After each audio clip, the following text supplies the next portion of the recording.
សូមជម្រាបសួរសារជាថ្មីម្ដងទៀតដែរព្រឹកនេះចេញរួចអត់រួចពីទីលានជាថាបតៃទេហើយវីដេអូដែលឃើញតែទទួលលុយហើយនឹងឧបត្ថម្ភលុយមិញហ្នឹងយកលុយលោកយាយច័ន្ទត្រីនៅទីក្រុងមកប្រទេសកាណាដាហ្នឹងឧបត្ថម្ភលោកពេញសំណាង40ឥឡូវហ្នឹងគឺ$20ហ្នឹងគឺ80000រៀលហ្នឹងគឺបានមកពិសោធន៍ដល់ជនរបស់យើងហ្នឹងសូមមិនចេញឈ្មោះទេគាត់នឹងឧបត្ថម្ភកញ្ញាចំនួន80000រៀលហើយគាត់ដល់អត់មានបញ្ចេញឈ្មោះអញ្ចឹងបាទរៀបរាប់ឈ្មោះទៀតណាប៉ុន្តែអញ្ចឹងកញ្ញាអញ្ចឹងជូនកញ្ញាបងបាទសពរដ្ឋជនរបស់យើងនឹងសូមមិនបញ្ចេញឈ្មោះឲ្យគាត់ឧបត្ថម្ភថវិកាច្រើនដែរខ្ញុំអត់ចាំទេឧបត្ថម្ភទៅកញ្ញាងឹមកថា250ទៅកញ្ញាងឹមកថាដែលគាត់មានបញ្ហាទូរស័ព្ទរបស់គាត់ហើយក្នុងនោះគាត់ឧបត្ថម្ភដល់ខ្ញុំហ្នឹងចំនួន$20ដែរហើយឧបត្ថម្ភទៅកញ្ញា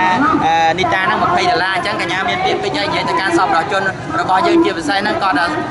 ទោះបីជាគាត់មិនចង់បង្ហាញឈ្មោះទេមានន័យថាគាត់អត់ចង់បានលឺឈ្មោះទេប៉ុន្តែគាត់ទឹកចិត្តរបស់គាត់ហ្នឹង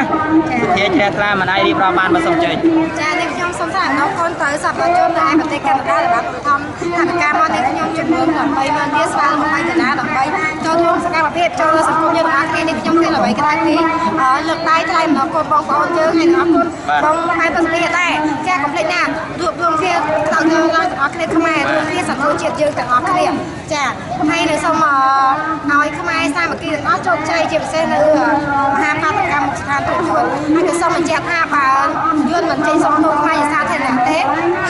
សូមយុវជនខ្មែរស្នេហាជាតិនិងព្រះសង្ឃស្នេហាជាតិទាំងអស់នឹងតស៊ូដើម្បីជាតិរហូតដល់មានការសង្គ្រោះជាតិខាងបាទហើយមួយទៀតកុំភ្លេច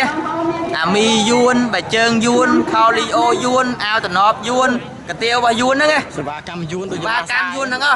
ម៉ាស្សាស្រីយួនប្រុសយួន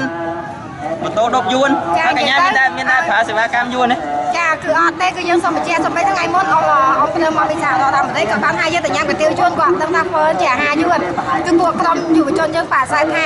គឺមិនថារបស់យួនសូម្បីតែអាហារយួន Say no in Vietnam product ទៅបងប្អូនទាំងអស់គ្នាបាទអញ្ចឹងយើងច្បាស់លាស់ទាំងអស់គ្នាហើយចា